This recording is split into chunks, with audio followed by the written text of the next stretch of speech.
हम जब भी दुनिया का नक्शा देखते हैं तो देशों को ऐसी लकीरों की तरह देखते हैं जो हमेशा से थीं और हमेशा रहेंगी, है ना? पर क्या ये सच में इतना परमानेंट है? जरा सोचिए, कभी-कभी तो एक देश की पूरी जिंदगी एक इंसान की जिंदगी से भी छोटी हो सकती है।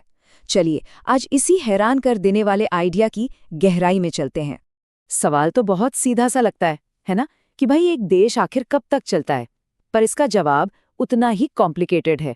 इतिहास ऐसी कहानियों से भरा पड़ा है जहां बड़े-बड़े सपनों के साथ बने देश पलक झपकते ही नक्शे से मिट गए। तो यहीं से एक बड़ा सवाल खड़ा होता है कि आखिर वो क्या चीज़ है जो किसी देश को देश बनाती है? और वो पहचान, वो कितनी नाजुक, कितनी फ्रेजाइल हो सकती है? तो चलिए सबसे पहले इतिहास के कुछ ऐसे रिपब्लिक्स को देखते हैं जो सबसे कम वक्त के लिए टिक पाएं। इनकी कहानियां हमें बताती हैं कि कैसे पॉलिटिकल एम्बिशंस और हिस्ट्री के उतार चढ़ाव मिलकर ऐसे देश बना सकते हैं जो कुछ दिनों ये बस कुछ महीनों में ही खत्म हो जाते हैं। जरा इन देशों की उम्र देखिए, क्या यकीन होता है? कैलिफोर्निया रिपब्लिक बस 25 दिन और रिपब्लिक ऑफ एजो करीब 150 दिन। ये एग्जाम्पल साफ साफ दिखाते हैं कि दुनिया का नक्शा हमें जितना स्टैटिक, जितना स्थिर लगता है ना, असल में वो है नहीं। ये तो एक बहते हुए पानी की तरह है जो लगातार बदलता रहता है। ये एक बहुत ही गहरा सवाल है। देखिए, बाहर की ताकतों से हार जाना वो एक अलग बात है, लेकिन तब क्या होता है जब कोई देश अपने ही वजन से अंदर से ही टूटकर बिखर जाए? ऐसी कहानियां हमें यूनिटी, आइडेंटिटी और गवर्नेंस के बारे में बहुत कुछ सिखाती हैं। तो चलिए इसी सिलसिले में यूनाइटेड अरब रिपब्लिक की कहानी देखते हैं। ये एक ऐसा देश था जो एक बहुत बड़े आइडिया पर बना था, लेकिन वो आइडिया ही इसे एक साथ जोड़कर नहीं रख पाया। ये आइडिया था पैन अरबिज्म का, मतलब ये सोच कि सारे अरब लोग धर्म, इतिहास और भाषा के एक खास बंधन से जुड़े हैं। और इस विचार को सबसे ज्यादा हवा दी थी मिस्र के charismatic president Gamal Abdul Nasser ने। इसी सोच के साथ 1958 में इजिप्ट और सीरिया एक हो गए और बना द यूनाइटेड अरब रिपब्लिक। सपना क्या था? सपना था एक बहुत बड़ा यूनाइटेड अरब स्टेट बनाने का। लेकिन ये सपना बहुत जल्दी टूटने लगा। वजह?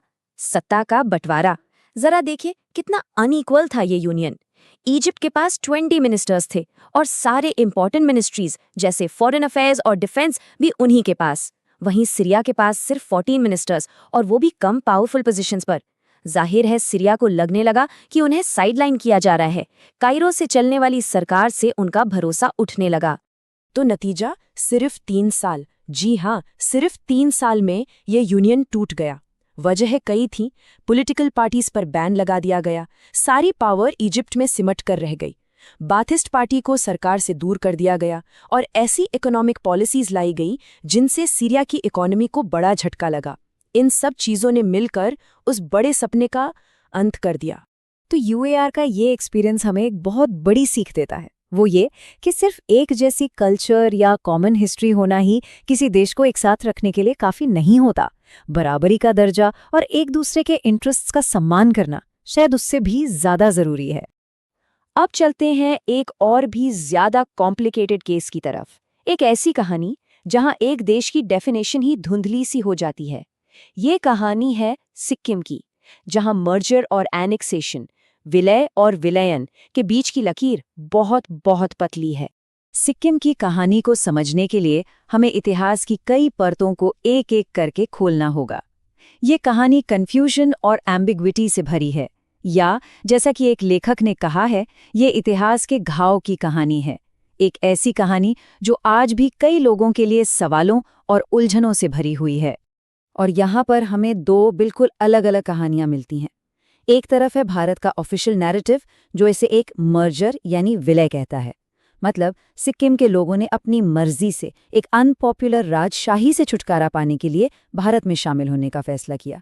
वहीं दूसरी तरफ एक ऑल्टरनेटिव नैरेटिव है जो इसे एनेक्सेशन यानी विलयन या कहें कि एक जबरदस्ती का कब्जा मानता है, जिसका दावा है कि ये सब एक फ्रॉड रेफरेंडम और पॉलिटिकल प्रेशर के जरिए किया गया। जो भी हुआ बहुत तेजी से हुआ। मई 1973 में 8th May अग्रीमेंट साइन हुआ, जिसने एक नए डेमोक्रेटिक सिस्टम की नींव रखी। फिर 1974 में भारत के 35th अमेंडमेंट ने सिक्किम को एक एसोसिएट स्टेट का दर्जा दिया। ये एक बिल्कुल नई और यूनिक कॉन्स्टिट्यूशनल कैटेगरी थी। और फिर सिर्फ एक साल बाद 1975 में 36th अमेंडमेंट के जरिए राजशाही को खत्म कर दिया गया और सिक्किम भारत का एक फुल फ्लेज्ड स्टेट बन गया। पर ये एसोसिएट स्टेट आखिर था क्या? ये कॉन्सेप्ट अपने आप में बहुत अजीब था। सोचिए, ये इंडियन कॉन्स्टिट्यूशन में एक ऐसा एक्सपेरिमेंट था जो सिर्फ 7 महीने चला। इसके तहत सिक्किम के रिप्रेजेंटेटिव्स भारतीय संसद में बैठ तो सकते थे, लेकिन वो भारत के नागरिक नहीं थे। ये एक ऐसी कॉन्स्टिट्यूशनल पहेली थी जिसे बहुत जल्दी ही खत्म कर दिया गया। और यहीं पर इस कहानी का सबसे बड़ा कॉन्ट्रडिक्शन, सबसे बड़ा विरोधाभास सामने आता है। देखिए, जो 8th में अग्रीमेंट हुआ था, उसके तहत सिक्किम की विधानसभा को कानूनी तौर पर चोग्याल यानी अपने राजा के बारे में चर्चा करने तक की इजाजत नहीं थी। लेकिन फिर भी उसी विधानसभा ने राजशाही को ही खत्म करने का प्रस्ताव पास कर दिया। ये एक ऐसी बात है जो उस रेजोल्यूशन की लीगैलिटी पर ही बहुत गंभीर सवाल खड़े करती है। सिर्फ 3 दिन इस प्रस्ताव को पास करने के लिए एक रेफरेंडम करवाया गया और लोगों को अपने देश की किस्मत का फैसला करने के लिए सिर्फ 3 दिन का नोटिस दिया गया। आज इस रेफरेंडम को ज्यादातर लोग एक धोखा या फ्रॉड मानते हैं। और सवाल भी वाजिब है, इतने कम समय में कोई इतना बड़ा सोचा समझा फैसला आखिर कैसे ले सकता है? और इन सभी घटनाओं की जो लेगेसी है, जो विरासत है, वो आज भी सिक्किम की पहचान को डिफाइन करती है। और इससे कई ऐसे कॉन्स्टिट्यूशनल और सोशल सवाल उठते हैं जो आज तक अनसुलझे हैं। 36th अमेंडमेंट ने सिक्किम को भारत का हिस्सा तो बना दिया, पर उसके साथ ही संविधान में एक चीज और जोड़ी गई, आर्टिकल 371F। ये एक स्पेशल प्रोविजन है जो सिक्किम को अपने पुराने कानून और अपने एक अलग आइडेंटिटी बनाए रखने की इजाजत देता है। सीधे शब्दों में कहें तो ये आर्टिकल साफ साफ कहता है कि सिक्किम भारत का कोई नॉर्मल स्टेट नहीं है। और ये आर्टिकल कई पैराडॉक्सेस, कई विरोधाभास पैदा करता है। ये सिक्किम के गवर्नर को शांति के लिए स्पेशल रिस्पॉन्सिबिलिटी देता है, जो कि एक बहुत वेग, अस्पष्ट पावर है। ये सिक्किम के पुराने कानूनों को बनाए रखता है, जिनमें से कुछ तो भारत के दूसरे नागरिकों के फंडामेंटल राइट्स के खिलाफ भी जा सकते हैं।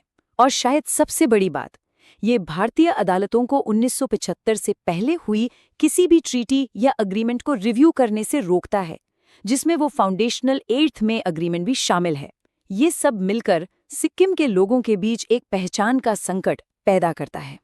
और इस पूरी कानूनी उलझन को भारत के ही एक पूर्व चीफ जस्टिस M. हिदायतुल्लाह का ये कोट और भी गहरा बना देता है।